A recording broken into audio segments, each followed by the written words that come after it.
नमस्कार दोस्तों, स्वागत है आपके अपने YouTube चैनल रीडिंग लवर्स पर।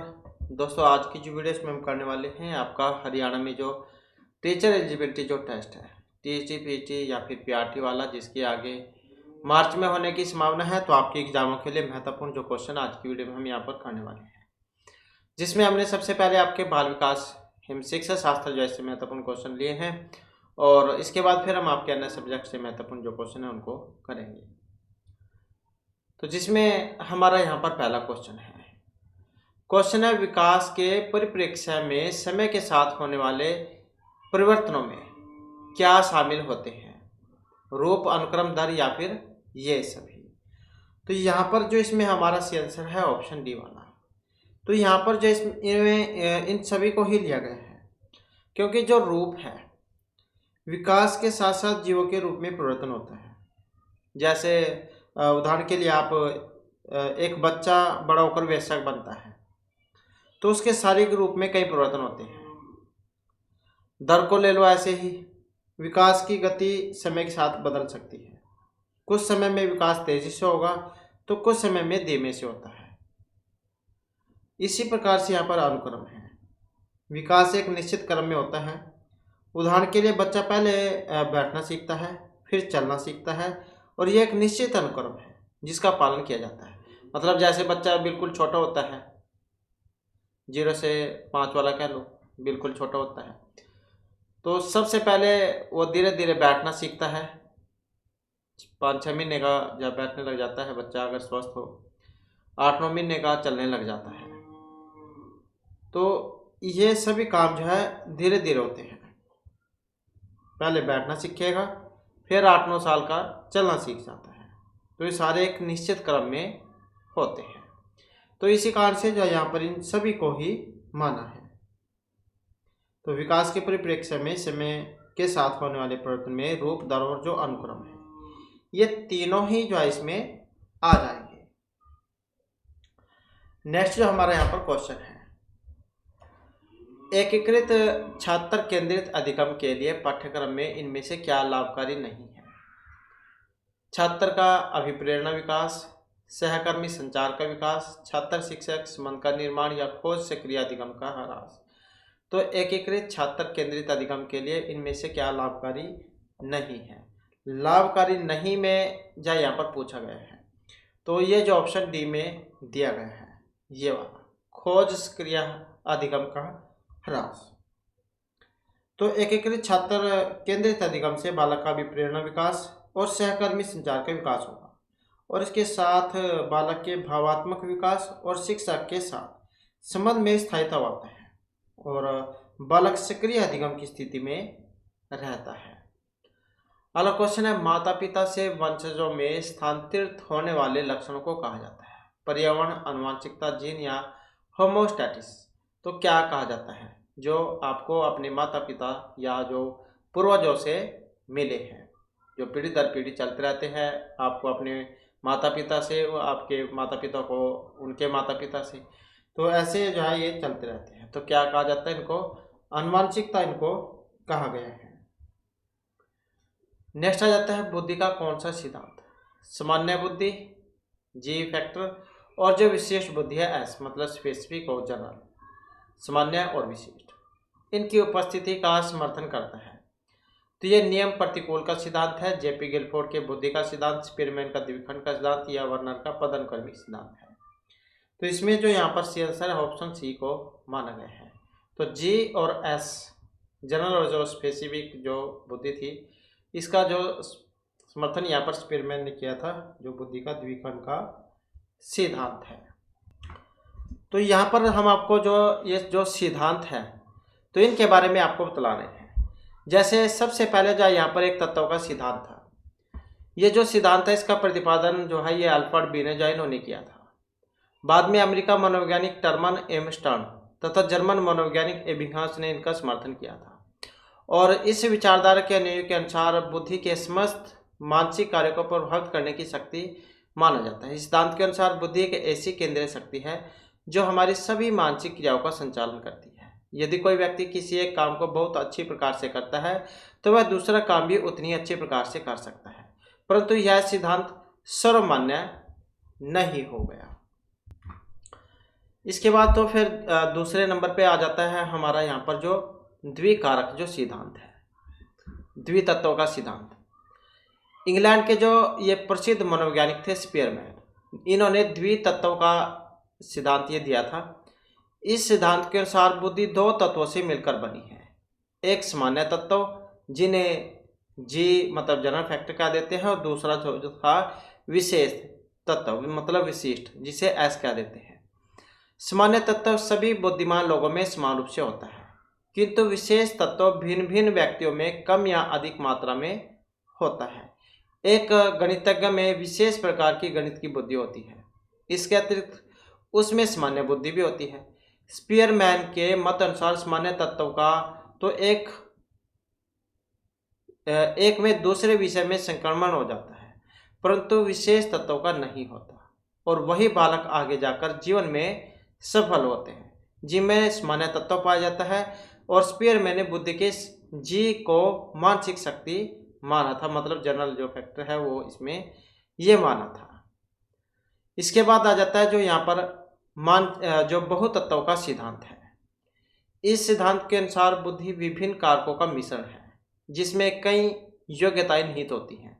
किसी भी मानसिक कार्य में विभिन्न कारक मिलकर एक साथ कार्य करते हैं, और थॉर्नडाइक ने बुद्धि के समन्वय कारकों की घोर आलोचना की थी। उन्होंने मानसिक योग्यताओं की व्याख्या में मूल कारकों एवं समन्वय कारकों का उल्लेख किया था।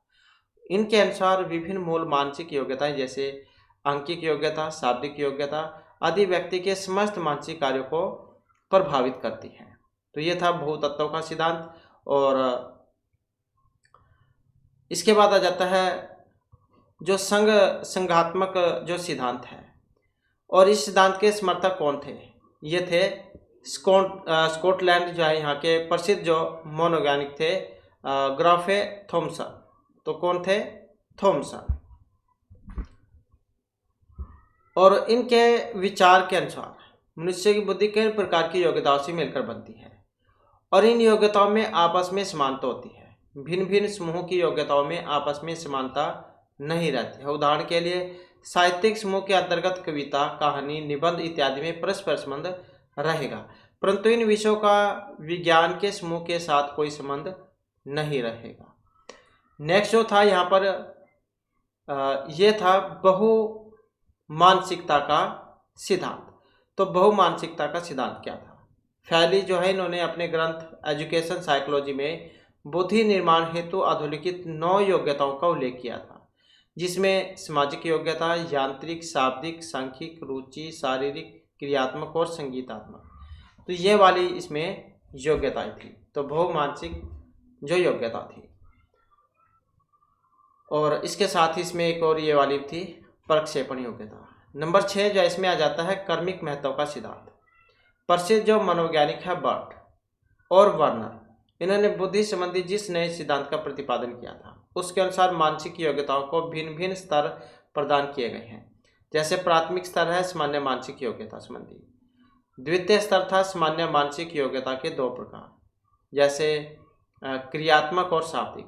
क्रियात्मक यांत्रिक, स्थानिक तथा शारीरिक योग्यता, और जो शाब्दिक है इसमें सांख्यिकी तथा शैक्षिक योग्यता है। और जो इसमें तृतीय स्तर है, इन दोनों वर्ग की योग्यताओं का अनेक मानसिक योग्यताओं में विभाजन करना। इसके बाद थी बुद्धि का जो त्रिआयामी या जेपी गिलफोर्ड का जो सिद्धांत है। तो बुद्धि का त्रिआयामी सिद्धांत कह सकते हैं जो जेपी गिलफोर्ड का है। तो बुद्धि की संरचना प्रतिमान का प्रतिपादन जेपी गिलफोर्ड और उनके साथियों ने दक्षिण कैलिफोर्निया की लॉस एंजल्स स्थित मनोवैज्ञानिक प्रयोगशाला में विभिन्न परीक्षणों के तत्व विश्लेषणों के आधार पर किया था।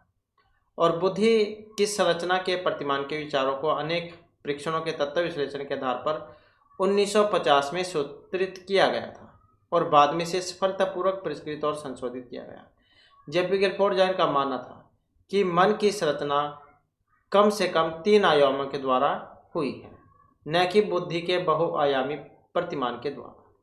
प्रतिमान बौद्धिक योग्यताओं का त्रिमार्गीय वर्गीकरण है, जैसे समक्रियाएं, विषय वस्तु, उत्पाद। और जो जेपी गिलफोर्ड के अनुसार प्रत्येक बौद्धिक आयाम भिन्नता लिए हुए हैं, जिनकी निशानदेही तत्व विश्लेषण द्वारा संभव है। और वर्तमान समय में स्पष्ट हुआ कि आपस में समानता रखने के कारण बुद्धि के तीनों आयामों का वर्गीकरण संभव है। तो इस प्रकार से जो है यहाँ पर ये सिद्धांत थे। नेक्स्ट आ जाता है हमारा यहाँ पर क्वेश्चन, निम्न सिद्धांतों में से कौन बच्चे के बौद्धिक विकास के 4 चरणों संवेदी चालक, पूर्व परिचालन, सुदृढ़ परिचालन और औपचारिक परिचालन को निहित करता है? तो ये जो एरिक्सन जो है इनका मनोसामाजिक विकास का सिद्धांत था, सिगमंड फ्रॉइड का मानसिक यौन विकास का सिद्धांत था, जीन पियाजे का संज्ञानात्मक विकास का सिद्धांत था, या फिर कोलबर्ग का नैतिक विकास का सिद्धांत था। अब यहाँ पर जो आपके 4 क्वेश्चन तो यही बन जाते हैं, किस सिद्धांत कौन सा किसका है? एरिक्सन का मनोसामाजिक विकास का सिद्धांत, सिगमंड फ्रॉइड का मानसिक यौन विकास का सिद्धांत, जीन पियाजे संज्ञानात्मक विकास का सिद्धांत, कोलबर्ग का नैतिक विकास का सिद्धांत। तो इनमें से कौन सा था जो बच्चे के बौद्धिक विकास के 4 चरण के बारे में बतलाता है? अब 4 चरणों के बारे में जो इनमें बतलाता है, कौन से वाला? ये वाला, तो जीन पियाजे वाला। इन्होंने ही 4 चरण बतलाए थे, जैसे पूर्व इंद्रजनक गामक अवस्था, उसके बाद फिर पहले तो इंद्रजनित गामक अवस्था, फिर दूसरे वाली पूर्व सक्रियात्मक जो अवस्था थी, और फिर उसके बाद तीसरे नंबर पे जो मूर्त जो सक्रियात्मक अवस्था थी, और उससे आगे फिर औपचारिक या अमूर्त सक्रियात्मक जो अवस्था ये वाली थी। तो ऐसे जो इन्होंने 4 चरण ये बतलाए थे। नेक्स्ट है यह विचारात्मक प्रक्रिया जिसमें नूतन वास्तविक तथा उपयोगी अवधारणाओं का प्रस्तुतिकरण निहित हो, इसे कहा जाता है रचनात्मकता, अभिनव बुद्धिमत्ता या फिर नव विचार। तो यह विचार प्रक्रिया जिसमें नूतन वास्तविक तथा उपयोगी अवधारणाओं का प्रस्तुतिकरण निहित हो, उसे कहा जाता है। तो क्या कहा जाएगा उसे कहेंगे हम रचनात्मकता। नेक्स्ट क्वेश्चन है हमारा, प्रतिबिंब, अवधारणा, प्रतीक एवं संकेत, भाषा, शारीरिक क्रिया और मानसिक क्रिया ये अंतर्निहित है अनुकूलन, प्रेरक पेशी विकास, सामाजिक समस्या या विचारात्मक प्रक्रिया से। तो इसका संबंध इनमें से किससे है? तो यहाँ पर जो इसमें हमारा सेंसर है ऑप्शन डी वाला, तो कौन सा है? यहाँ पर विचारात्मक प्रक्रिया से माना गया है। प्रतिबिंब क्या है? मानसिक छवियों का निर्माण। अवधारणा क्या है? विचार्य वस्तुओं की सामान्य विशेषताएं। प्रतीक एवं संकेत क्या है? किसी विचार्य वस्तु का प्रतिनिधित्व करने वाली वस्तुएं या फिर संकेत। भाषा, विचारों और भावनाओं को व्यक्त करने का माध्यम। शारीरिक क्रिया, शारीरिक गतिविधियां जैसे कि चलना, दौड़ना आदि। और मानसिक क्रिया क्या है? मानसिक प्रक्रिया जैसे कि सोचना, याद करना। तो ये सभी तत्व मिलकर विचारात्मक प्रक्रिया का निर्माण करते हैं, जो हमें सोचने, समझने और समस्याओं को हल करने में मदद करते हैं। तो यहाँ पर जो इसमें विचारात्मक प्रक्रिया जो है इसको माना गया है। नेक्स्ट हमारा क्वेश्चन आ जाता है, इनमें से कौन सा असतत चर का उदाहरण नहीं है? तो असतत चर का उदाहरण कौन से वाला नहीं है? तो यहाँ पर अगर हम देखें, आयु, लिंग, वैवाहिक स्थिति या आवासीय स्थान, असतत चर का उदाहरण नहीं है। कौन सा? ये वाला, अर्थात आयु। असतत चर क्या है? वे चर जो केवल कुछ निश्चित मान ले सकते हैं, जैसे कि लिंग हो गया, पुरुष या फिर महिला। वैवाहिक स्थिति हो गई, विवाहित है या अविवाहित, ये वाले। सतत चर क्या है? तो वे चर जो कोई भी मान ले सकते हैं, जैसे आयु, ऊंचाई, वजन। तो आयु को वर्षों, महीनों, दिनों आदि में मापा जा सकता है, इसलिए यह एक सतत चर है। जबकि लिंग और वैवाहिक स्थिति ये असतत चर है, क्योंकि वे केवल निश्चित मान ले सकते हैं। तो इस कारण से जो ऑप्शन ए जो इसको यहाँ पर माना गया है, क्योंकि नहीं में पूछा गया था, तो असतत चर जो है यहाँ पर सही आंसर इसका माना गया है।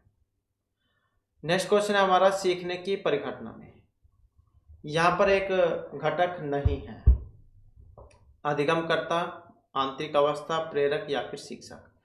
सीखने की परिघटना में एक आवश्यक घटक नहीं है। कौन से वाला? ये वाला, अर्थात शिक्षक। तो ये जो सीखने की परिघटना है, इसमें शिक्षक आवश्यक घटक नहीं माने गए हैं, जबकि सीखने की प्रक्रियाएं अधिगमकर्ता तथा उससे संबंधित मुख्य घटकों पर केंद्रित होती है। अधिगमकर्ता, उसका स्वास्थ्य तथा प्रेरक सीखने की परिघटना के लिए आवश्यक घटक होते हैं। नेक्स्ट आ जाता है, इनमें से कौन सा सिद्धांत यह दिखाता है कि अपेक्षित व्यवहार के सन्निकट सकारात्मक प्रतिक्रिया तथा पुनर्बलन के फलस्वरूप व्यवहारात्मक विकास किया जा सकता है। तो यह शास्त्रीय अनुबंधन है, बाध्य अनुबंधन, ऑपरेंट या सामाजिक अनुबंधन, कौन सा है? कौन सा सिद्धांत दिखाता है कि अपेक्षित व्यवहार के सन्निकट सकारात्मक प्रतिक्रिया तथा पुनर्बलन के फलस्वरूप व्यवहारात्मक विकास किया जा सकता है? तो कौन से वाला है? ये वाला। तो बाध्य अनुबंधन,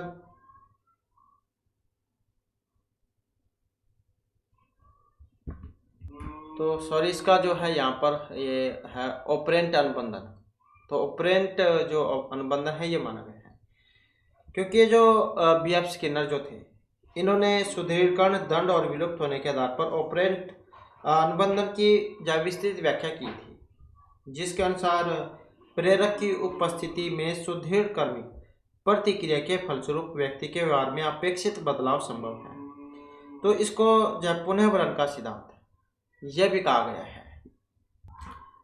अब जो यहाँ पर ये पुनर्बलन जो है क्या होता है कि जब कोई बच्चा किसी भी क्रिया के भविष्य में होने की संभावना पर बल देता है तो उसे हम पुनर्बलन कहेंगे। दूसरे शब्दों में हम कह सकते हैं कि जब कोई बच्चा किसी काम को करता है और उस काम के लिए उसे बड़े लोगों के द्वारा प्रोत्साहित किया जाता है तो उसे हम पुनर्बलन कहेंगे। शिक्षक बच्चों को समय समय पर पुनर्बलन देता है ताकि बच्चे में कार्य करने की क्षमता में वृद्धि हो सके, मतलब हौसला बढ़ाना कह सकते हैं आप। और जो C.L. हल है, ये पुनर्बलन के सिद्धांत के प्रतिपादक थे, C.L. हल। और ये जो C.L. हल जो है USA के रहने वाले थे और इनका जो पूरा नाम है ये क्लार्क L. हल है। C.L. का जन्म 1884 में हुआ था और इन्होंने 1915 में अपनी पुस्तक प्रिंसिपल ऑफ बिहेवियर में पुनर्बलन का सिद्धांत दिया था। और ये जो C.L. हल है, इन्होंने अपना प्रयोग भूखी बिल्ली पर किया था। इनका मानना था कि सीखने के लिए पुनर्बलन आवश्यक होता है और उन्होंने कहा कि सीखने का आधार आवश्यकता की पूर्ति होता है। और ये जो W.F. हिल है, इनके अनुसार पुनर्बलन अनुक्रिया का वह परिणाम है जिससे भविष्य में उस अनुक्रिया के होने की संभावना में वृद्धि हो जाती है। अब पुनर्बलन जो यहाँ पर दो प्रकार के माने गए हैं, एक सकारात्मक और एक नकारात्मक। सकारात्मक क्या है? सकारात्मक पुनर्बलन का आशय ऐसे पुनर्बलन से है जो किसी भी अनुक्रिया के विषय में दोबारा होने की संभावना पर बल देता है। अर्थात जब किसी क्रिया के बाद ऐसी वस्तु या शब्द रूपी सूचना मिले जिसमें उसे दोबारा करने की प्रेरणा मिले तो उसे हम सकारात्मक या धनात्मक पुनर्बलन कहेंगे। जैसे बालक के अच्छे कार्य करने पर उसे शाबाशी देना, ट्रॉफी देना, प्रशंसा, पुरस्कार, प्रमोशन आदि इसके उदाहरण हैं। जैसे क्लास में एक बच्चा अच्छा काम करके लेके आता है तो आप क्या उसकी प्रशंसा कर दें या कोई टॉफी गिफ्ट वगैरह दे दें ताकि और दूसरे बच्चे भी इसको देखें और अच्छा काम करके लेकर आए। और एक होता है नकारात्मक। नकारात्मक पुनर्बलन का आशय ऐसे पुनर्बलन से है जो किसी भी अनुचित प्रक्रिया को भविष्य में दोबारा न दोहराने के लिए प्रेरित करता है। अर्थात जब किसी क्रिया के बाद ऐसी वस्तु या शब्द रूपी सूचना मिले जिससे दोबारा उस कार्य को करने की हिम्मत नहीं हो तो उसे हम नकारात्मक पुनर्बलन कहेंगे। जैसे यदि बालक कोई गलत कार्य करता है तो उसे दंड देकर उससे कार्य को दोबारा करने से रोका जाता है। तो दंड जो है ये नकारात्मक पुनर्बलन नहीं है बल्कि दंड से बचना नकारात्मक पुनर्बलन है। तो इस प्रकार से जहाँ यहाँ पर ये भी क्वेश्चन एग्जाम में आता है, पुनर्बलन कितने प्रकार के हैं? दो प्रकार के होते हैं, एक तो सकारात्मक होता है और एक नकारात्मक। नेक्स्ट क्वेश्चन आ जाता है हमारे यहाँ पर छात्र की प्रयोगात्मक दक्षता के आकलन का यथोचित जो रूप है। साक्षात्कार है, प्रश्नावली है, अवलोकन है, ये लिखित परीक्षा है। तो छात्र की प्रयोगात्मक दक्षता के आकलन का यथोचित रूप यहाँ पर कौन सा है? तो इसमें जो है यहाँ पर ऑप्शन जो बी है अर्थात अवलोकन, इसको यहाँ पर माना गया है। तो ये जो अवलोकन यहाँ पर क्या है? अवलोकन क्या है? एक ऐसी प्रक्रिया है जिसमें शिक्षक छात्रों को उपयोग करते हुए देखता है और उनकी दक्षता का आकलन करता है। और यह सबसे जो यथोचित रूप है, क्योंकि यह छात्रों को वास्तविक स्थिति में उनकी क्षमताओं का प्रदर्शन करने का अवसर प्रदान करता है। साक्षात्कार और प्रश्नावली छात्रों के ज्ञान और समझ का आकलन कर सकते हैं, लेकिन वे उनकी प्रयोगात्मक दक्षता का आकलन करने के लिए पर्याप्त नहीं है। लिखित परीक्षा सैद्धांतिक ज्ञान का आकलन कर सकती है, लेकिन यह छात्रों की प्रयोगात्मक दक्षता का आकलन करने का सबसे अच्छा तरीका नहीं है। तो इसमें जो ऑप्शन बी जो है इसी को माना गया है। तो अवलोकन करना मतलब निगरानी कह सकते हैं आप एक तरीके से। अगला क्वेश्चन है, वह प्रक्रिया जिसके द्वारा माता पिता यह अनुमान लगाते हैं कि उनके बच्चे में सभी सकारात्मक गुण हैं, क्योंकि एक गुण सकारात्मक है तो वो कहलाता है प्रवेश का प्रभाव, हार्वथोन प्रभाव, प्रतिलोम प्रवेश का प्रभाव। तो उसे क्या कहा जाता है? तो वह प्रक्रिया जिसके द्वारा माता पिता यह अनुमान लगाते हैं कि उनके बच्चे में सभी सकारात्मक गुण हैं, तो इसको माना गया है प्रवेश का प्रभाव, जो यहाँ पर ऑप्शन ए में दिया गया है, क्योंकि यह व्यक्ति का जो आस पड़ोस या उसके प्रवेश पर निर्भर करता है। नेक्स्ट है कक्षा नायक, उपदेशक कह सकते हैं आप। तो इनके द्वारा प्रयुक्त मूल्यांकन का प्रकार जो अनुदेशन के समय सीखने के विकास में किया जाएगा तो कहलाता है।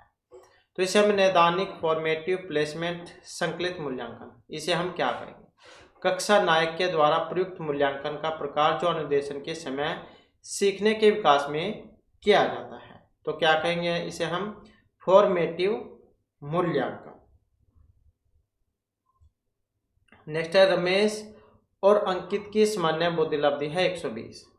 रमेश अंकित से 2 वर्ष छोटा है। यदि अंकित की आयु 12 वर्ष हो तो रमेश की मानसिक आयु होगी। तो कितनी होगी मानसिक आयु? तो इनका जो फार्मूला दिया गया था बुद्धिलब्धि निकालने का, मानसिक आयु बटे वास्तविक आयु गुणा में 100। तो ये वाला जो है यहाँ पर फार्मूला इसमें जा दिया गया था, तो इसके अनुसार आप जो इसमें देख सकते हैं। तो कितना हो जाएगा? 120 और गुणा में क्या हो जाएगा? 10 और बटे में 100। तो कितना आ जाएगा यहाँ पर? 12 वर्ष। यही आ जाएगा मानसिक आयु बटे वास्तविक आयु गुणा में 100। नेक्स्ट आ जाता है निबंधात्मक प्रश्न के लिए निम्नलिखित में कौन सा सबसे अच्छा विकल्प है? निबंधात्मक प्रश्न के लिए न्यूटन के गति के नियम की चर्चा करें, गति के तीनों नियमों की व्याख्या करें, गति का नियम क्या था और न्यूटन के गति के नियम पर एक लेख लिखें। तो निबंधात्मक जो ऐसे टाइप क्वेश्चन है बड़े उत्तर वाले, इनके बारे में तो कौन सा है यहाँ पर? ये वाला। तो न्यूटन के जो नियम है 3, तो इनकी व्याख्या करना। नेक्स्ट है शिक्षा शास्त्र का वह प्रकार जिसमें विशेष शिक्षा की आवश्यकता होती है, विशेष लोगों को दी जाती है, विकलांग व्यक्तियों को दी जाती है, बुद्धिमान व्यक्तियों को दी जाती है, स्थानीय मुख्य के द्वारा संस्थापित होती है। तो शिक्षा शास्त्र का वह प्रकार जिसमें विशेष शिक्षा की आवश्यकता होती है, तो उसे क्या कहा जाएगा? उसे कहा जाएगा बी वाला, विकलांग व्यक्ति को दी जाती है। तो विशेष शिक्षा का उद्देश्य है शारीरिक रूप से विकलांग व्यक्तियों और बच्चों को शिक्षा प्रदान करना, जिससे वे सांकेतिक और शैक्षिक ज्ञान का दैनिक जीवन में प्रयोग करके उन्नति कर सके। अगला क्वेश्चन है हमारा यहाँ पर, कक्षा में प्रभावी व्याख्यान देते समय एक अध्यापक संबंध स्थापित करता है, सार्थक शारीरिक हाव भाव को समावेशित करता है, व्याख्यान स्थल पर स्थैतिक बना रहता है या ध्वनिक की तीव्र तरीके में परिवर्तन करता है। तो कक्षा में प्रभावी व्याख्यान देते समय एक अध्यापक के लिए कौन सा सही माना गया है यहाँ पर? ऑप्शन बी को, सार्थक शारीरिक हाव भाव को समावेशित करता है। नेक्स्ट आ जाता है इनमें से कौन सा संकेत बच्चों में दृष्टिबाधिता की समस्या सूचित नहीं करता? तो कौन सा संकेत दृष्टिबाधिता की समस्या सूचित नहीं करेगा? दिशा निर्देश के अनुसरण में समस्या, उदासी, ठोकर लगने का भय या दूरी मापने में असमर्थता। तो संकेत बच्चों में दृष्टिबाधिता की समस्या सूचित नहीं करता है। कौन से वाला? ये वाला, दिशा निर्देश के अनुसरण में समस्या। नेक्स्ट आ जाता है मीडिया का एक उदाहरण जो अधिगमकर्ता को प्रत्यक्ष प्रस्तुतिकरण के द्वारा अधिगम में सहायक होता है। तो मीडिया का एक उदाहरण जो अधिगमकर्ता को प्रत्यक्ष प्रस्तुतिकरण के द्वारा अधिगम में सहायक होगा। शैक्षिक टेलीविजन, शैक्षिक प्रसारण, ओवरहेड प्रोजेक्टर या फिर टेलीफोन। तो अधिगम में सहायक होता है, कौन से वाला सहायक है? ये वाला शैक्षिक टेलीविजन।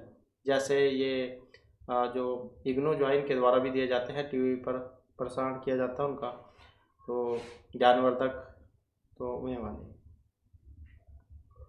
नेक्स्ट आ जाता है वाक बाधित बच्चों का विकास किया जा सकता है उनको कक्षा में अपने विचार को प्रदर्शित करने के लिए प्रोत्साहित करके, सही ध्वनि के उच्चारण के लिए सहायता करके, उनके द्वारा कथित गलतियों को सुनने में सहायता करके, मूल्यांकन के लिए विशेषज्ञ के पास भेजकर। तो वाक बाधित बच्चों का विकास किया जा सकता है। तो वाक बाधित वालों की बात है यहाँ पर ये। तो इसमें जो है ऑप्शन ए को मारा गया है, कक्षा में अपने विचार को प्रदर्शित करने के लिए प्रोत्साहित करके। नेक्स्ट है विद्यार्थियों के साथ संप्रेषण का अर्थ, उनसे प्रश्न करने का कहना, विचारों का आदान प्रदान, निर्देश देना, अपने विचारों से अवगत कराना। विद्यार्थियों के साथ संप्रेषण का मतलब क्या है यहाँ पर? संप्रेषण करना। तो संप्रेषण करने का जो अर्थ है यहाँ पर, जो विचार हैं उनका आदान प्रदान। मतलब जैसे बच्चे कोई क्वेश्चन पूछते हैं, आप उनका आंसर दे देते हैं, आप बच्चों से कुछ पूछते हैं, मतलब आपस में जो बातचीत होती है। नेक्स्ट है प्रतिभाशाली बालक, तीव्र और आसानी से सीखते हैं, जो सुनते हैं पढ़ते हैं बिना रटे कंठस्थ कर लेते हैं, वस्तु चिंतन करते हैं, कम समय में ही अभिप्रेरणा का अनुसरण करते हैं। तो प्रतिभाशाली बालक के बारे में यहाँ पर बताना है। तो वह क्या है? कम समय में ही अभिप्रेरणा का अनुसरण कर लेते हैं। ये जो प्रतिभाशाली जो बच्चे होते हैं उनकी जो IQ जो होती है, वो बुद्धि लेवल कह सकते हैं आप, तो 140 प्लस होता है। और किसी भी अभिप्रेरणा के प्रति सकारात्मक प्रतिक्रिया बहुत कम समय में देना उनका विशेष लक्षण होता है। तो बुद्धि तेज होती है, उनकी डिक्शनरी भी बहुत तेज है, बहुत ज़्यादा होती है, किसी भी काम को जल्दी से कर लेते हैं, सीखने कोई काम सीखना है उसे भी जल्दी सीख लेते हैं। नेक्स्ट आ जाता है कौशल को सीखने में पहली अवस्था, यथार्थता, समन्वय, चालाकी, अनुकरण। तो कौशल को सीखने में पहली अवस्था कौन सी वाली है? तो यही वाली है, अनुकरण करने वाली। अगला क्वेश्चन है मंद अधिगमकर्ता, जिनकी शैक्षिक उपलब्धि सामान्य योग्यता से कम रह जाती है, उन्हें कहा जाता है पिछड़े हुए बालक, विशेष बालक, बाल अपराधी या मानसिक रूप से कमजोर बालक। तो मंद अधिगमकर्ता जिनकी शैक्षिक उपलब्धि सामान्य योग्यता से कम रह जाती है, तो क्या कहा जाता है उनको? पिछड़े बालक। तो ऐसे बालक जो धीमी गति से सीखने की जिनमें क्षमता होती है, मतलब काम धीमी गति से करते हैं, उन्हें हम कह देते हैं पिछड़े बालक। नेक्स्ट आ जाता है इनमें से कौन सा मूर्तवाचक अवधारणा का उदाहरण नहीं है? मूर्तवाचक अवधारणा का उदाहरण नहीं है योग्यता, बल, कुर्सी या गति। तो कौन से वाला है? ऑप्शन ए वाला, अर्थात योग्यता। कुर्सी, बल तथा गति मूर्तवाचक अवधारणाएं हैं, जबकि योग्यता ये अमूर्तवाचक है। नेक्स्ट है पढ़ने की वह तकनीक जिसका उपयोग तालिका में स्थित शब्दावली तथा प्रसंग में किया जा सकता है, उसे कहा जाता है कि रीडिंग, स्कैनिंग, रीडिंग या स्कीमिंग। क्या कहा जाएगा? पढ़ने की वह तकनीक जिसका उपयोग तालिका में स्थित शब्दावली तथा प्रसंग में किया जा सकता है, तो क्या कहेंगे हम उसे? स्कैनिंग। नेक्स्ट हमारा क्वेश्चन आ जाता है हम सभी में आवश्यकता के अनुसार अभिप्रेरणा की शुरुआत होती है। हम सभी में आवश्यकता के अनुसार अभिप्रेरणा की शुरुआत होती है। 76 की वह आवश्यकता जिसे उसको सर्वप्रथम पूरा करना चाहिए, सम्मान, शारीरिक, सामाजिक या आत्म अनुभूति का, कौन सी है? तो ये जो ऑप्शन बी में यहाँ पर दी गई है, अर्थात शारीरिक। तो ये जो शारीरिक आवश्यकताएं हैं मनुष्य की सबसे बुनियादी और प्राथमिक आवश्यकताएं होती हैं, जिसमें भोजन, पानी, नींद, आवास ये शामिल हैं। और जब तक ये आवश्यकताएं पूरी नहीं होती तब तक व्यक्ति किसी अन्य आवश्यकता पर ध्यान नहीं दे सकता। और जो मैस्लो है उनके अनुसार शारीरिक आवश्यकताएं सबसे नीचे के स्तर पर होती है और जब तक ये पूरी नहीं होती तब तक व्यक्ति अगले स्तर की आवश्यकताओं पर नहीं जा सकता, जैसे कि सुरक्षा, सामाजिक सम्मान, आत्मानुभूति का। तो इसलिए छात्रों के लिए सबसे पहले अपनी शारीरिक आवश्यकताओं को पूर्ण करना आवश्यक है ताकि वे शिक्षा और अन्य गतिविधियों पर ध्यान केंद्रित कर सके। नेक्स्ट इनमें से कौन सा पुनः बलन का उदाहरण है? नहीं लता। उत्तर 45 नहीं है। कमला, उत्तर देने में तुम कीर्ति की सहायता नहीं कर सकती। अरे नहीं, आमतौर पर तुम गलत हो। सुनील, तुमने सही कहा। पुनः बलन का उदाहरण है। अब पुनः बलन का जो यहाँ पर उदाहरण है, इनमें कौन से वाला है? तो ये वाला। सुनील, तुमने सही किया। तो पुनः बलन अथवा सुदृढ़ीकरण ऑपरेंट कंडीशनिंग या फिर व्यवहार विश्लेषण में प्रयुक्त शब्द है और इस प्रक्रिया के द्वारा अपेक्षित व्यवहार का विकास किया जा सकता है। इसलिए सुनील, तुमने सही कहा, में सकारात्मक पुनः बलन निर्दिष्ट है। नेक्स्ट है, कक्षा में किसी विषय वस्तु की परिचर्चा के समय एक अध्यापक के लिए आवश्यक प्रथम गतिविधि, तर्क संबंधी तथ्यों की व्याख्या, उद्देश्य की सूचना, विषय वस्तु को मौखिक रूप से बताना, श्यामपट पर विषय वस्तु लिखना है। तो कक्षा में किसी विषय वस्तु की परिचर्चा के समय एक अध्यापक के लिए आवश्यक प्रथम गतिविधि कौन सी है? तो प्रथम गतिविधि कौन सी है? यही वाली है, तर्क संबंधी तथ्यों की व्याख्या।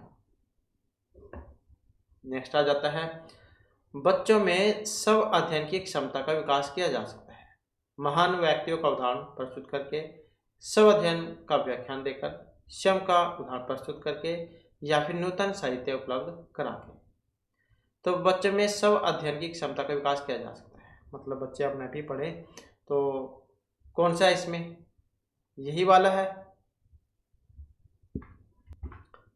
अब यहाँ पर ये नूतन साहित्य क्यों है? तो इसका मतलब है नया साहित्य।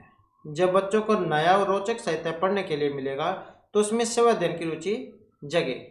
मतलब जैसे आप कोई नई चीज़ देखते हैं तो आपकी उत्सुकता होती है उसके अंदर, उसको चला कर देखें, या आपके घर कोई नई जो है साधन आता है, कार, मोटरसाइकिल, बाइक, कोई भी हो गया, तो वो आता है तो आपके अंदर आती है, उसके बारे में जाने, उसे देख कर चलाएँ। तो ऐसी पुस्तकें हैं। तो जब बच्चों को नया और रोचक साहित्य पढ़ने के लिए मिलेगा तो उनमें स्व अध्ययन की रुचि जगेगी और वे स्वयं से पुस्तकें, लेख आदि पढ़ने के लिए प्रेरित होगी। महान व्यक्तियों का उदाहरण प्रस्तुत करना, स्व अध्ययन का व्याख्यान देना और स्वयं का उदाहरण प्रस्तुत करना भी स्व अध्ययन को प्रोत्साहित करने के अच्छे तरीके हैं। लेकिन जब तक बच्चों के पास पढ़ने के लिए कुछ नया और रोचक नहीं होगा तब तक उसमें स्व अध्ययन की क्षमता का विकास करना मुश्किल होगा। तो इसलिए बच्चों में स्व अध्ययन की क्षमता का विकास करने के लिए सबसे अच्छा तरीका है उन्हें नूतन साहित्य उपलब्ध कराया जाए। तो ये जो इसमें सी आंसर यहाँ पर रहेगा। और यही जो हमारे यहाँ पर आपके बाल विकास एवं शिक्षा शास्त्र जैसे महत्वपूर्ण क्वेश्चन थे। और इसके बाद फिर हमारे यहाँ पर आपके जो हिंदी ग्रामर जो है इसके हमारे महत्वपूर्ण क्वेश्चन आ जाते हैं, और जिसमें हमारा यहाँ पर पहला क्वेश्चन है, दो समानार्थी शब्दों की पुनरुक्ति के बीच में विराम चिन्हों का प्रयोग होता है। और इससे पहले के जो क्वेश्चन थे वो हमने इससे पहले वाली वीडियो में किए थे। अगर आपने नहीं देखी है तो वाली वीडियो आपको इस वीडियो के अंत में मिल जाएगी, उसमें जाकर आप जो है इन्हें देख सकते हैं। और यहाँ पर क्वेश्चन है कि दो समानार्थी शब्दों की पुनरुक्ति के बीच में विराम चिन्ह का प्रयोग होता है। तो इसमें पूर्ण विराम, लोप सूचक, समानता या योजक चिन्ह, तो किस चिन्ह का यहाँ पर इसमें प्रयोग होता है? और इसमें जो यहाँ पर माना गया है इस वाले का, अर्थात जो योजक चिन्ह है। किसी शब्द की प्रवृत्ति होना, अर्थात एक ही शब्द के दो बार लिखे जाने पर उनके मध्य योजक चिन्ह हम लगाते हैं। जैसे धीरे धीरे, या आपने लिखा हुआ देखा होगा, तो इसमें हम बीच में ये चिन्ह लगा देते हैं योजक चिन्ह। कभी कभी, कभी कभी, एक एक, पहले ऐसे खेलते भी थे जहाँ पर एक जैसे वर्ड आ जाएंगे तो इस तरीके से खेलते थे पहले बचपन में। तो यहाँ पर जो है इसको माना गया था योजक चिन्ह को। नेक्स्ट हमारा क्वेश्चन आ जाता है, जब वाक्य की गति अंतिम रूप ले ले, विचार के तार एकदम टूट जाए, वहाँ किस विराम चिन्ह का प्रयोग होता है? योजक, अल्पविराम, उद्धरण या पूर्ण विराम का। वाक्य की गति अंतिम रूप ले ले, विचार के तार एकदम से टूट जाए, तो वहां पर हम विराम चिन्ह का प्रयोग करते हैं। कौन सा? पूर्ण विराम का, मतलब लाइन समाप्त होने का। नेक्स्ट आ जाता है, इनमें से किस विराम चिन्ह का अनुचित प्रयोग हुआ है? प्रेम, ममता, दया आदि, जड़, चेतन, गुण, दोष, अरे तुम बच गए, तुम्हारा नाम क्या है। तो विराम चिन्ह का अनुचित प्रयोग हुआ है, तो वो कहां पर प्रयोग हुआ है? इसमें जड़, चेतन, गुण, दोष। तो इसमें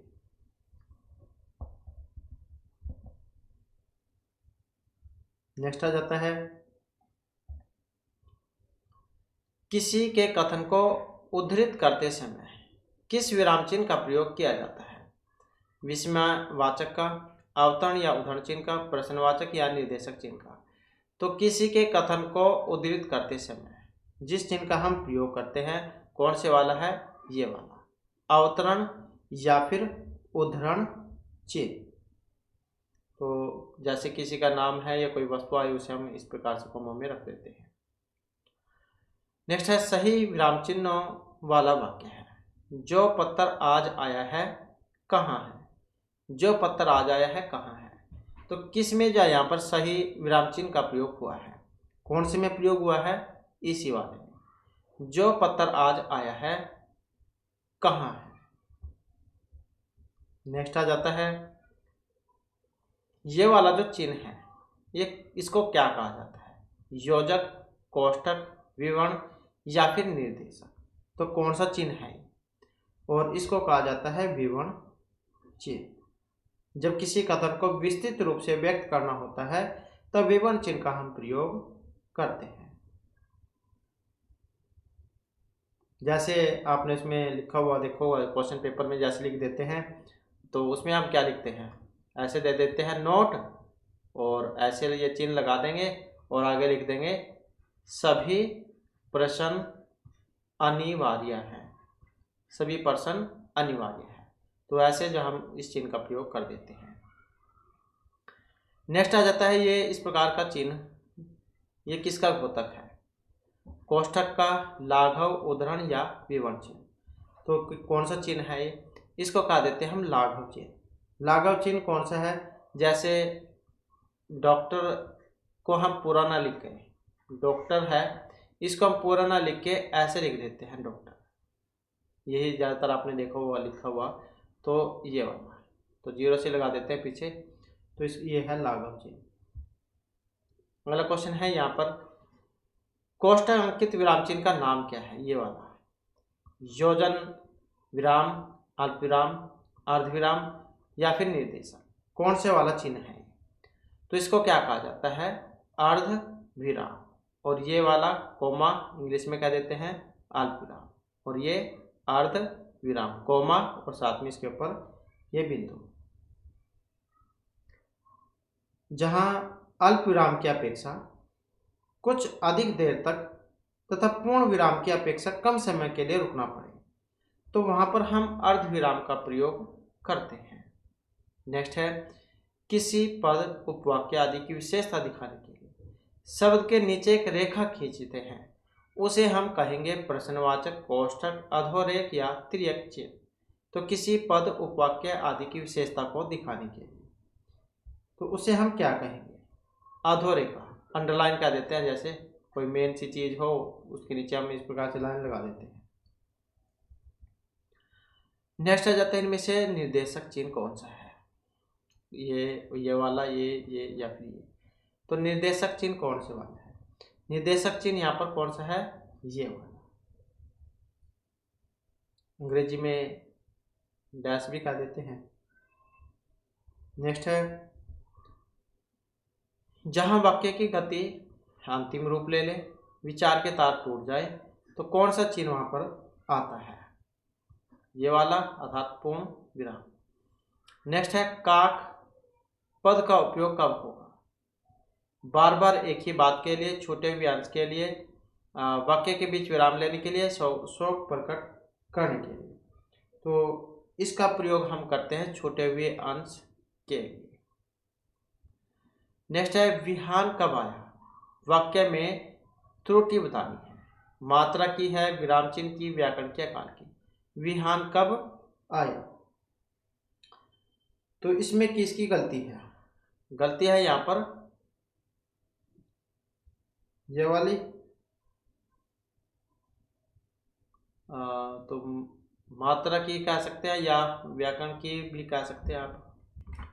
तो यहाँ पर क्या इसमें मात्रा की है, ये कुछ साफ नहीं दिख रहा है, तो यहाँ पर है ये कब, विहान कब आया, तो यहाँ पर ये मात्रा वाली है, कब नहीं होता कब होता है।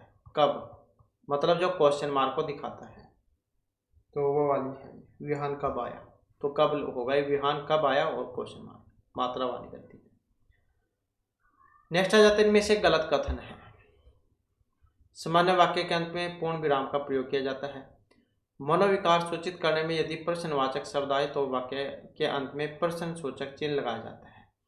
किसी रचनाकार के उपनाम और रचना के साथ इकट्ठा अवतरण चिन्ह लगाया जाता है। यदि एक ही वाक्य के कई प्रश्न सूचक उपवाक्य हो तो पूरे वाक्य की समाप्ति पर ही प्रश्न सूचक चिन्ह लगाया जाता है। तो गलत है, यहाँ पर गलत कौन सा है? ऑप्शन या कि मनोविकार सूचित करने में यदि प्रश्नवाचक शब्द आए तो वाक्य के अंत में प्रश्नवाचक चिन्ह लगाया जाता है। नेक्स्ट आ जाता है किसी वाक्य में विराम चिन्ह का प्रयोग सही हुआ है। तुम कहाँ गए थे, कैसे आए और क्या चाहते हो, नहीं मैं यह नहीं कर सकता, रोको मत जाने दो, जो दंगा कर रहे थे गिरफ्तार कर लिए गए। तो किसमें विराम चिन्हों का सही प्रयोग हुआ है? इस वाले में, ऑप्शन ए वाले में। तुम कहाँ गए थे, कैसे आए और क्या चाहते हो, तो इसमें है सही। अल्प विराम लगा है इसमें और क्वेश्चन मार्क भी है, क्वेश्चन किया गया है। नेक्स्ट है विराम चिन्ह के प्रयोग से संबंधित कौन सा विवरण यहाँ पर सही नहीं है। किसी के महत्वपूर्ण वचन उद्धंजित करने के लिए अवतरण चिन्ह का प्रयोग किया जाएगा। किसी संज्ञा को संक्षेप में लिखने के लिए लाघव संक्षेप चिन्ह का प्रयोग किया जाएगा। द्वंद्व समास में के पदों के मध्य प्राय योजक चिन्ह लगाया जाता है। लिखने में जब कोई शब्द छूट जाता है तब उसके स्थान पर कोष्ठक चिन्ह का प्रयोग किया जाता है। तो सही नहीं है, नहीं में पूछा गया यहाँ पर यही वाला। लिखने में जब कोई शब्द छूट जाता है तब उसके स्थान पर हम कोष्ठक चिन्ह का प्रयोग करते हैं, गलत है।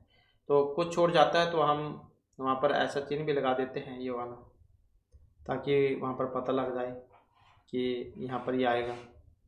कोई मतलब निशानी दे देते हैं कि ये अक्सर यहाँ पर आएगा। नेक्स्ट आ जाता है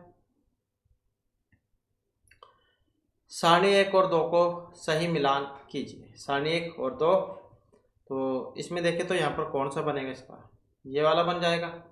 तो अल्प विराम कौन से वाला है, तो यही है इसमें अल्प विराम। और ये वाला कौन सा है, इसको क्या कहते हैं, कोष्ठक, ब्रैकेट कह देते हैं जिसे। और ये वाला कौन सा है यहाँ पर, तो इस संक्षेप सूचक, तो ये संक्षेप वाला हो जाएगा। और ये कौन सा है, योजक, इस प्रकार से हो जाएगा। नेक्स्ट आ जाता है किस विराम चिन्ह का घोतक है, ये वाला। अभी हमने देखा यहाँ पर कौन सा है ये, तो जिसे इंग्लिश में हम ब्रैकेट कह देते हैं, तो कोष्ठक जो चिन्ह है यहाँ पर ये।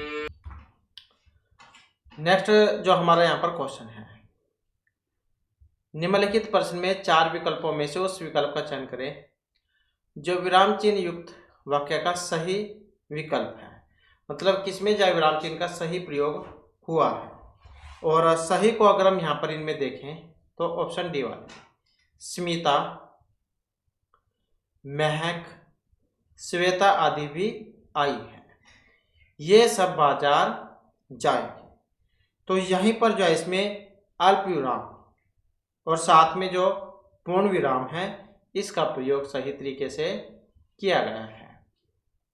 नेक्स्ट है निम्नलिखित प्रश्न में 4 विकल्पों में से उस विकल्प का चयन करें जो विराम चिन्ह युक्त वाक्य का सही विकल्प है। अब सही जो है यहाँ पर इनमें कौन से वाला है, सही की अगर हम बात करें तो ऑप्शन डी वाला, पढ़ी लिखी। माँ तो अपने बच्चों की शिक्षा दीक्षा पर ध्यान देती ही है। तो यहाँ पर योजक चिन्ह और पूर्ण विराम का सही तरीके से प्रयोग किया गया है। नेक्स्ट आ जाता है, नीचे दिए गए वाक्य में निम्न में से कौन से चिन्ह का प्रयोग किया गया है। छोटे लोगों का बढ़ चढ़कर बोलना, तो कौन से का यहाँ पर प्रयोग इसमें हुआ है। तो इसमें अगर हम देखें तो ऑप्शन रहेगा बी वाला। तो योजक चिन्ह का यहाँ पर प्रयोग हुआ है, इसके साथ ही जो पूर्ण विराम है इसका यहाँ पर इसमें प्रयोग किया गया है। नेक्स्ट है, दिए गए वाक्य में किस विराम चिन्ह का उपयोग किया जाएगा उसकी पहचान कीजिए। आप आम कैसे खाते हैं सबको पता है। तो यहाँ पर इसमें अगर हम देखें तो कौन सा रहेगा, ये वाला चिन्ह। तो इसमें क्या है, अल्पविराम और पूर्ण विराम इनका प्रयोग होगा। आप आम कैसे खाते हैं यहाँ पर, और सबको पता है ये वाला पूर्ण विराम, तो इसका यहाँ पर इसमें प्रयोग होगा। नेक्स्ट आ जाता है, दिए गए वाक्य में किस विराम चिन्ह का उपयोग किया जाएगा उसकी पहचान कीजिए। श्याम ने राजू से कहा अपना काम करो। तो कौन सा चिन्ह यहाँ पर प्रयोग में आएगा, इसकी अगर हम बात करें तो ऑप्शन आएगा डी वाला। तो यहाँ पर ये कोमा और जो ये वाला चिन्ह है तो इसका प्रयोग होगा। और इसको क्या कहते हैं, अल्पविराम कोमा कह देते हैं इंग्लिश में, और ये वाला जो चिन्ह है इसको उदाहरण चिन्ह कहते हैं। तो ये अर्धविराम जो होता है उससे कुछ कम देर तक रोकने के लिए हम ये जो कोमा है अल्पविराम इसका प्रयोग करते हैं। और ये वाला जो है उदाहरण चिन्ह, इसका प्रयोग किसी के कथन को यथावत रूप में रखने के लिए हम प्रयोग में लाते हैं। नेक्स्ट है, यदि किसी पद या वाक्यांश का अर्थ का ज्ञान कराना हो तो किस विराम चिन्ह का प्रयोग किया जाता है। संयोजक, निर्देशक, अवतरण या फिर कोष्ठक चिन्ह का। तो यदि किसी पद या वाक्यांश के अर्थ का ज्ञान कराना हो तो वहां पर हम जिसका प्रयोग करेंगे उसे हम कहेंगे कोष्ठक चिन्ह। वो कह देते हैं जिसको ब्रैकेट। नेक्स्ट है, निम्नलिखित में से किस वाक्य में विराम चिन्ह का प्रयोग सही नहीं हुआ है। अब सही कौन से वाले में नहीं हुआ है, तो इस वाले में वह कॉलेज न जा सका क्योंकि बीमार था।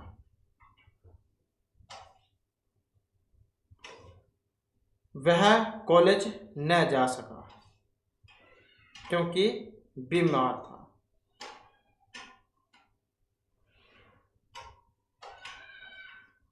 नेक्स्ट आ जाता है,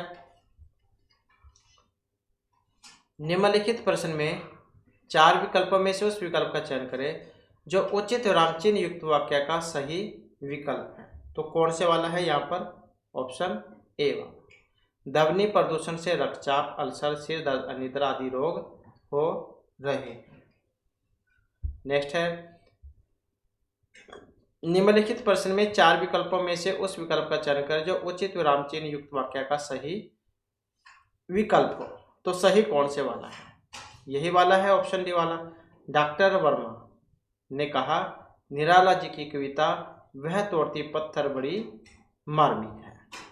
तो यहीं पर जो है विराम चिन्ह का प्रयोग सही तरीके से किया गया है।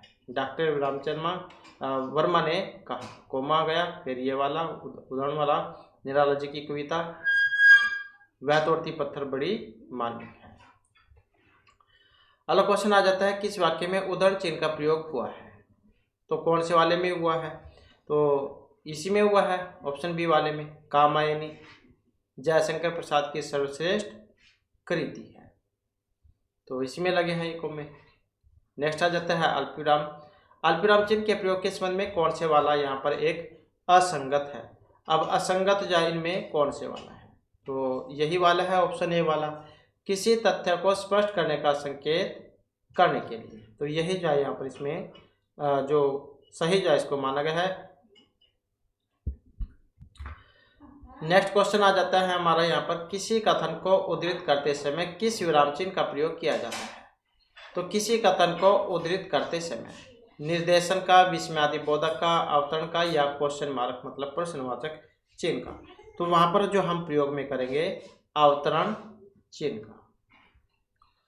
नेक्स्ट है, विराम चिन्हों के प्रयोग से संबंधित कौन सा विवरण सही नहीं है? लिखने में जब कोई शब्द छूट जाता है तब उसके स्थान पर कोष्ठक चिन्ह का प्रयोग किया जाएगा। द्वंद्व समास के पद में मध्य प्राय योजक चिन्ह लगाया जाता है किसी संज्ञा को संक्षेप में लिखने के लिए। लाघव या संक्षेप चिन्ह का प्रयोग किया जाता है किसी के महत्वपूर्ण वचन उद्धृत करने के लिए अखंड चिन्ह का प्रयोग किया जाता है। तो इसमें सही नहीं है कौन से वाला? तो ये वाला कि लिखने में जब कोई शब्द छूट जाता है तब उसके स्थान पर हम कोष्ठक चिन्ह का प्रयोग करते हैं। तो ये वाला यहाँ पर गलत है। अगला क्वेश्चन आ जाता है हमारा यहाँ पर, किस वाक्य में सही विराम चिन्ह प्रयुक्त नहीं हुए हैं? अब सही विराम चिन्ह नहीं लगे हैं वो कौन से वाला है? तो यही वाला, छी कैसी दुर्गंध आ रही है। नेक्स्ट आ जाता है, किस वाक्य में विराम चिन्हों का प्रयोग सही हुआ है? अब सही यहाँ पर कौन से वाले में हुआ है? तो इसी वाले में हुआ है, तुम कहाँ गए थे, कैसे और आए और क्या चाहते हो। नेक्स्ट आ जाता है, निम्नलिखित में गलत कथन है। अब इनमें गलत कौन से वाला है? तो गलत की अगर हम बात करें तो ऑप्शन रहेगा बी वाला। मनोविकार सूचित करने में यदि प्रश्नवाचक शब्द आए तो वाक्य के अंत में प्रश्नवाचक चिन्ह लगाया जाता है। तो गलत में बताना था तो यही यहाँ पर गलत है।